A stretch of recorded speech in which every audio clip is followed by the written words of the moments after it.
बहुत ही प्यारे लोग हैं, बहुत ही अच्छी। अगर आपको पॉलिटिक्स करनी है तो इससे अच्छा प्लेटफॉर्म, पॉलिटिक्स के बिना जेएनयू में रहना मुश्किल है। डायरेक्ट जेआरएफ से सीट नहीं है। 180 एक सेमेस्टर पढ़ाई का। ये रुपए में है डॉलर में? नहीं रुपए में, डॉलर। दोस्तों नमस्कार, मेरा नाम सुभाष शुक्ला है और आपका इंग्लिश वाला में स्वागत है। आज हम एक बहुत बड़ी चर्चा करने वाले हैं जो एक समाज में एक प्रकार की हाइप बना के रखी गई है कि जेएनयू के बारे में लोगों के जो विचार हैं वो काफी डिफरेंट रहे हैं, क्योंकि हम लोग जेएनयू आते नहीं हैं। अपने मिथक को आसपास सुनने के थ्रू बाय समवन हम ऐसा सोच लेते हैं। तो उस मिथक को मैं दूर करने के लिए एक बहुत बड़ी यात्रा पे आया हूँ। आज मैं जेएनयू के कैंपस में हूँ और वहीं से आपको जेएनयू के बारे में विस्तार से लाइव सारी बातें बताने वाला हूँ। आज हम इस बैठकी में बात कर रहे हैं यहीं के एक बहुत अच्छे छात्र, और यहाँ और बहुत सारे छात्र हैं, लेकिन आज हमारी जो विशेष बात है हमारे 2-3 छात्र भी कह सकते हैं, मित्र भी कह सकते हैं, उनसे आज मुलाकात हुई है। तो आज आते हैं और भैया के मुखार बिंदु से जानते हैं। तो अपना पहले परिचय दे दीजिए। जी नमस्कार, मैं सूरज शुक्ल, परास्नातक द्वितीय वर्ष का छात्र हूँ। अभी मेरा संस्कृत विषय में यहाँ से नेट जेआरएफ क्वालिफाई है। आगे मैं शोध करूँगा और मैं 1.5 साल से जेएनयू में रह रहा हूँ। इसी हॉस्टल में, ये मेरा हॉस्टल है, तो यही निवास हो रहा है मेरा। बहुत अच्छा। तो सूरज बाबू, मैं ये जानना चाहता हूँ कि जेएनयू के बारे में आप क्या सोचते हैं, जेएनयू आपके जहन में कैसे आया, और सबसे बड़ी बात जो समाज में छात्रों के मतलब जहन में एक बात होती है कि जेएनयू जैसे बहुत बड़े विश्वविद्यालय में हम कैसे एंट्री लें या उसकी क्या रिक्वायरमेंट है। समस्या ये होती है कि हम पहले से अपनी हाइपोथेसिस बना के रखते हैं, परिकल्पना किए रहते हैं कि जेएनयू बहुत दिल्ली में है, बहुत उसका डिफिकल्ट होगा एंट्रेंस, हम तैयारी नहीं कर सकते, हम नहीं जा सकते, बहुत रुपया लगेगा। पर ऐसी कोई बात नहीं है। आप अगर प्रयास करेंगे, अगर आप मेहनत करेंगे तो आप एंट्रेंस क्वालिफाई कर सकते हैं। और अगर यहाँ प्रवेश प्रक्रिया की जो बात है, तो अभी पहले तो यहाँ का जेएनयू का एंट्रेंस होता था जेएनयू ई से, जेएनयू एंट्रेंस एग्जाम का जो पोर्टल था, पर अभी ये सीयूईटी के थ्रू होने लगा है, कॉमन यूनिवर्सिटी एंट्रेंस टेस्ट। तो सीयूईटी यूजी के थ्रू, जो यूजी के कोर्स हैं उनमें एडमिशन होता है, और पीजी के थ्रू जो पीजी के कोर्सेस हैं उसमें एडमिशन होता है। और यूजी में विशेष बात यह है कि जो छात्र ऐसे हैं सोचते हैं कि यूजी में वहाँ बीए पॉलिटिकल साइंस से कर सकते हैं या हिस्ट्री से कर सकते हैं, तो ऐसी व्यवस्था जेएनयू में नहीं है। अच्छा। यहाँ यूजी जो है वो बस जो फॉरेनर की लैंग्वेजेस हैं, जैसे जापानीज हो गया, चाइनीज हो गया, रशियन हो गया, तो इन बस जो विभिन्न भाषाएं हैं इसी में स्नातक होता है। स्नातक किसी पर्टिकुलर ऐसे नहीं कि इंग्लिश से आप बीए कर लो, हिंदी से बीए कर लो या पॉलिटिकल साइंस से बीए कर लो। तो यूजी में आपको ये ध्यान रखना है कि जेएनयू में यूजी ऐसे विषयों में नहीं होता, ये बीए बीएससी ऐसे नहीं होता। अगर ये है तो बस भाषा, आप कोई भी फॉरेनर की भाषा है उसमें कर सकते हैं। मतलब आप ये कहना चाहते हैं कि यहाँ पे नॉर्मल ग्रेजुएशन नहीं होता? जी बिल्कुल, ठीक है। शायद आप बात समझे। भैया ये बताना चाहते हैं कि अगर आप बीएससी करना चाहते हैं, बीकॉम करना चाहते हैं, बीए करना चाहते हैं, तो आप नॉर्मली यहाँ नहीं आ सकते हैं। हाँ, आप किसी विषय में खासकर अगर आप परास्नातक कर रहे हैं हाँ, तो आ सकते हैं, पीएचडी के लिए एनरोल कर सकते हैं, या अगर आप किसी लैंग्वेज के बारे में यूजी करना चाहते हैं तो आ सकते हैं। अगला मेरा क्वेश्चन है कि इसकी जो प्रवेश की जो प्रक्रिया है आपने बताया, हाँ, लेकिन थोड़ा और विस्तार से बताइए और फीस के बारे में बताइए। जी सीयूईटी यूजी के थ्रू आपका पहले एंट्रेंस होगा। आपको यूनिवर्सिटी सिलेक्ट करनी होगी कि आप किसमें जाना चाहते हैं। हाँ। आपका स्कोर कार्ड आएगा, उसके बाद आपको यूनिवर्सिटी में रजिस्ट्रेशन करना होता है। तो मान लिया आपने परीक्षा दी, आपका अच्छा स्कोर है, तो फिर आप जेएनयू में रजिस्ट्रेशन करेंगे। जेएनयू में रजिस्ट्रेशन करेंगे, फिर ये आपका रिजल्ट जारी करेगा। पहले आपको सीयूईटी यूजी देना होगा। अच्छा। उससे जेएनयू को कोई मतलब नहीं है। अच्छा। वो एनटीए के द्वारा होगा, एनटीए कराएगी, सीयूईटी यूजी पूरी परीक्षा होगी, उसमें आपका स्कोर आएगा। वहां तक का काम एनटीए का है, नेशनल टेस्टिंग एजेंसी, जो आपका कराती है परीक्षा। तो सारा काम वहां का है। उसके बाद का क्या कार्य है, जेएनयू अपने यहाँ आपका स्कोर जो है आप उसके जेएनयू में अप्लाई करेंगे कि हम आपके यहाँ पढ़ना चाह रहे हैं, रजिस्ट्रेशन करेंगे, फिर ये अपनी कट ऑफ बनाएगा। अगर आप इसके बनाए हुए कट ऑफ के अंतर्गत है तो आपका यहाँ प्रवेश होगा। प्रवेश आप यहाँ हो जाएगा। तो फिर फीस की बात जो है, अगर पढ़ाई की फीस की बात करें यहाँ, तो बहुत नाम मात्र फीस है। ये लोगों के जहन में होता है, लोगों में ऐसा मिथक है कि फीस बिल्कुल नहीं पड़ती है जेएनयू में, ऐसा भी है। जी जी जी। बहुत लोग ऐसा मान के चलते हैं कि बहुत ज्यादा फीस पड़ती है, तो स्पष्ट कर दें एक बार। ये फीस की बात है तो यहाँ नाम मात्र की फीस है। अगर अध्ययन की बात करेंगे, आपको पढ़ने के लिए फीस की जरूरत है, तो फीस जो पढ़ने की है बहुत कम है। अच्छा। अब हमारा एक सेमेस्टर का लगता है 180 रुपए। 180 एक सेमेस्टर पढ़ाई का। ये रुपए में या डॉलर में? नहीं नहीं, रुपए में, डॉलर में नहीं है रुपए। इसीलिए कह रहे हैं लोग जो कहते हैं फीस नहीं लगती, नाम मात्र। अब 180 रुपया है। पर मंथ है या ईयर का है? ईयर का नहीं है, 6 महीने का, एक सेमेस्टर का। एक सेमेस्टर का आपका रजिस्ट्रेशन फी 180 रुपया लगता है। और वही आपका पढ़ाई के संबंधित फीस में आप लाइब्रेरी भी जा सकते हैं, ग्राउंड में खेल सकते हैं, सारी बात है। और उसमें फिर हर सेमेस्टर के बाद लगता है। बस जैसे आप किसी विशेष कोर्स में है, बीटेक में है, तो उसका ज्यादा है फीस। बीटेक में जाएंगे, वैसे मेरा मास्टर्स है तो मास्टर्स के मेरी 180 रुपया ही फीस है। तो और हॉस्टल। उसके बाद में हाँ, अगला सवाल मेरा यही था कि अगर मान लो एनरोलमेंट हो गया है, आपने एडमिशन ले लिया है जेएनयू में, तो उसके बाद में फिर ये मन में ख्याल आता है कि हम रहेंगे कहाँ? कहीं भी तो कहीं भी तो रह सकते हैं, वो अलग मैटर है। लेकिन अगर कोई गरीब परिवार से है तो फिर ये मन में आता है कि हॉस्टल की सुविधा भी होगी, तो उसके लिए हमें क्या करना है?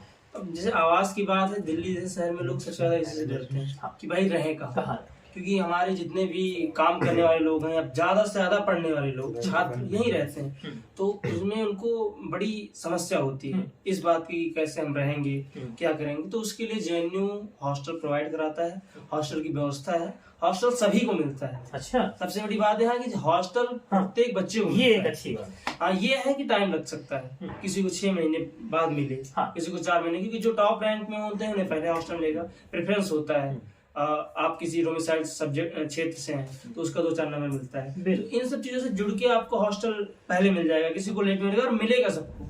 आपको ये नहीं घबराना है कि हॉस्टल नहीं मिलेगा, जैसे रैंकिंग उसी के हिसाब से। और जेएनयू का एक बहुत अच्छा कल्चर है।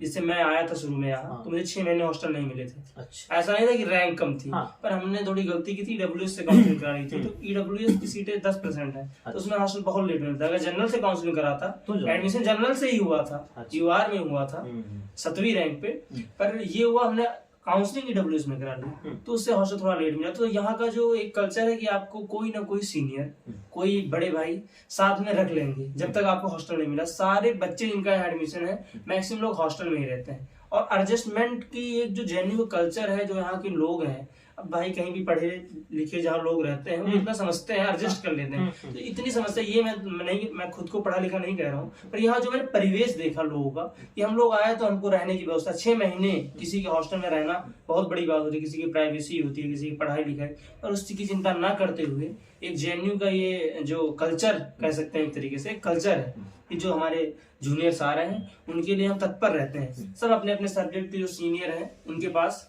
रहते हैं, उनके साथ अपना शेयर करते हैं, तो इसमें कोई दिक्कत नहीं होती रहने में। सूरज, जैसा आपने कहा कि मैं कोई बहुत खास पढ़ाई नहीं कर रहा हूँ, मैं आपको बताऊं कि जहां तक मैंने आपके बारे में शोध किया है, पता किया है, इससे पता चलता है कि आपने शुरुआत से, बचपन से बहुत मेहनत की है, बड़ी कठिनाई से आप यहाँ पहुंचे हैं। इतना आसान नहीं होता है। जेएनयू से विश्वविद्यालय में भारत का सर्वोत्तम विश्वविद्यालय में से एक माना जाता है, आसान नहीं होता एडमिशन, सोचिए। इसलिए मैं ये वीडियो आपके लिए ला रहा हूँ, इसीलिए ला रहा हूँ शायद आप ये जानते भी हैं। लेकिन मैं आपको बताऊं, आपका नाम सूरज शुक्ला है, जहां तक अभी आपने अपना इंट्रो दिया।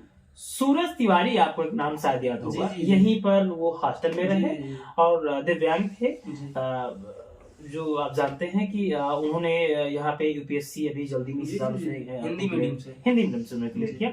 तो इसलिए निराश नहीं होते हैं, और ये कभी नहीं महसूस करना अपने आप को, जब आप खुद को रिस्पेक्ट देंगे तभी दुनिया आपको रिस्पेक्ट देगी। तो ये मैं मानता हूँ कि आप बहुत मेहनत कर रहे हैं, और यहाँ बताने की बात ही नहीं कि मेहनत कर रहे हैं, यहाँ जो पहुंचता है वो मेहनत से ही पहुंचता है। सबसे बड़ी बात तो ये मैंने भी देखा हॉस्टल में, जब मैं भी गया डिनर के लिए, लंच के लिए, तो मैंने देखा कि लंच में मेरे मन में आया कि ये सामान्य लोग होंगे, लेकिन एक बार जब मैंने सोचा कि यहाँ पे जितने सारे लोग हैं, ये भारत के वो लोग हैं, वो युवा है, वो बच्चे हैं जो लड़ के आए भाई, वो नॉर्मल नहीं। भले ही आपको लगता है कि भीड़ है, लेकिन वो भीड़ आपको जान के असर होगा कि करोड़ों में से, वो करोड़ों में से है। हाँ, हम लोग 150 करोड़ हैं इसमें और प्लस ही हैं। 150 करोड़ में से मुश्किल से 1000-2000 बच्चे कैसे छट के आए। अगला सवाल है कि यहाँ का जो कोर्स है, तो जो कौन सा कोर्स है उसमें हम क्या कर सकते, पीजी है, यूजी है, तो उसके बारे में विस्तार से बताएं। हम अगर यूजी करना चाहते हैं तो क्या करना पड़ेगा, पीजी करना चाहते हैं तो क्या करना पड़ेगा, या सपोज अगर हम यहाँ से पीएचडी करना चाहते हैं तो जैसा कि मैंने पूर्व में ही बताया था कि यूजी के लिए यहाँ लैंग्वेजेस जितने भी कोर्स हैं, चाइनीज हो गया, जापानीज हो गया, रशियन हो गया, इन्हीं में है। अच्छा, तो उनको वो इंटीग्रेटेड कोर्स होता है। इंटीग्रेटेड कोर्स मतलब कि आप बीए करेंगे, आपको विदाउट एंट्रेंस मास्टर्स में, आप बीए अगर पास है तो मास्टर्स में आप खुद से चले जाएंगे। अच्छा, जो बच्चा यहाँ से पास है कहीं और से? नहीं, और कहीं से नहीं, यहीं से। इंटीग्रेटेड कोर्स है। अगर अच्छा, अगर आपने यहाँ यूजी में एडमिशन लिया तो आप पीजी तक रहेंगे 5 साल। समझ गया। 3 साल यूजी, 2 साल पीजी का, वो एक साथ एडमिशन होगा। आपको फिर एंट्रेंस नहीं पड़ेगा। हाँ, आपको फिर से एंट्रेंस नहीं देना होगा। तो यूजी में यही व्यवस्था है। बहुत अच्छे यहाँ बच्चे। लेकिन अगर सपोज कोई यूजी अगर किसी ने इंटर किया, किसी बच्चे ने अपने गांव से, अपने जिले से, अपने संभाग से, तो वो यहाँ पे अगर यूजी करना चाहता है लैंग्वेज में, तो उसको एंट्रेंस देना पड़ेगा। बिल्कुल एंट्रेंस देना पड़ेगा। और वही सारा प्रोसेस? बिल्कुल सारा प्रोसेस वही रहेगा। एंट्रेंस देना पड़ेगा। एंट्रेंस लोग डरने लगते हैं कि एंट्रेंस कैसे निकालें। वही तो कह रहा हूँ, जेएनयू है कैसे जाए। आजकल इस इंटरनेट के युग में, इस इंटरनेट के युग में आपको कोई ऐसी चीज नहीं है जो अलग भी हो। आप सब कुछ प्राप्त कर सकते हैं। घर में बैठे बैठे लोग यूपीएससी, पीसीएस सब बन रहे हैं। तो ग्रामीण क्षेत्र में रह के भी कर सकते हैं। हमारे अंदर करने की चेतना है, करने की धारणा है। मैंने बहुत ज्यादा ऑब्जर्व किया अपने जीवन में इस चीज को कि अगर आपके अंदर विश्वास है कि मैं कर सकता हूँ, तो आप कुछ भी कर सकते हैं। तो आप कुछ भी कर सकते हैं। जेएनयू क्या होगा, ऑक्सफोर्ड, कहीं भी आप जाना चाहें, अगर आपके अंदर इच्छा है, आप जाना चाह रहे हैं, तो आप कुछ भी कर सकते हैं। तो सबसे आपके अंदर की इच्छा शक्ति मजबूत होनी चाहिए। उसके बाद आप इंटरनेट पे कुछ भी ढूंढने जाएंगे। यूजी करना है, पीजी करना है, सारे एंट्रेंस के कोर्सेज चलते हैं। आप कोर्स लीजिए, तैयारी करिए, जेएनयू में आइए और इस धारणा से मुक्त रहिए कि जेएनयू में एक जाएंगे तो वहाँ पूरा हर तरीके से बहुत डिफिकल्ट होगी, बड़ी समस्या होगी। ऐसा कुछ नहीं है। जेएनयू कितना अच्छा कैंपस मुझे कहीं का नहीं लगा। बहुत ही प्यारे लोग हैं, बहुत ही अच्छी। यहाँ और पीजी की बात करें तो पीजी में जो कोर्स है उसमें मास्टर्स सारे सब्जेक्ट में होते हैं। अच्छा, एमएससी भी होती है, एमए पॉलिटिकल साइंस में। यहाँ का आईआर पॉलिटिकल साइंस सबसे ज्यादा क्या कहते हैं, प्रभावशाली है। सबसे ज्यादा हाई फाई यहीं से। हमारे विदेश मंत्री साहब, हमारे जो विदेश मंत्री जयशंकर जी अभी 2-4 दिन पहले आए भी थे। अच्छा, अभी मुझे लगता है कल ही आए थे। अच्छा, तो एक एलुमनाई है यहाँ के, तो वो भी यहीं से पढ़े हैं। वहाँ से इनकी पीएचडी है, निर्मला सीतारमण जी की पीएचडी। ये लोग ऐसे जो राजनीतिक लोग हैं। जेएनयू आपको जिस क्षेत्र में जाना चाहे, जिधर भी जाए, कोई दिक्कत, पढ़ के आगे राजनीति करना चाहते हैं तो भी उसके लिए भी अच्छा है। और अगर आपको पॉलिटिक्स करनी है तो इससे अच्छा प्लेटफॉर्म कोई नहीं। और एक बात और भी है कि अगर आप जेएनयू में आए हैं तो विदाउट पॉलिटिक्स आप रह नहीं सकते। पॉलिटिक्स आना पड़ेगा, आपको करना ही पड़ेगा, चाहे थोड़ा ही भी करे। थोड़ा बहुत आपको पॉलिटिक्स के बिना जेएनयू में रहना मुश्किल है। मतलब पढ़ते हैं लड़के सारे, थोड़ा बहुत चीजों का उनको नॉलेज रहता है कि क्या देश दुनिया में चल रहा है, इसका आपको परिज्ञान रहेगा। और पीएचडी की बात करें तो पीएचडी का भी एंट्रेंस होता है, वो भी सीयूईटी के थ्रू ही होता है। आप एंट्रेंस देंगे, कहीं कहीं डायरेक्ट जेआरएफ से सीटें होती हैं, किसी किसी कोर्स में से डायरेक्ट जेआरएफ से सीटें नहीं है। जैसे मुझे संस्कृत से भी करना है तो हमारे यहाँ डायरेक्ट जेआरएफ से सीट नहीं है। मैं जब एंट्रेंस क्वालिफाई करूंगा और उसमें वही हाईएस्ट नंबर जब लाऊंगा तो फिर हमारा इंटरव्यू होगा और इंटरव्यू के बाद एडमिशन होगा।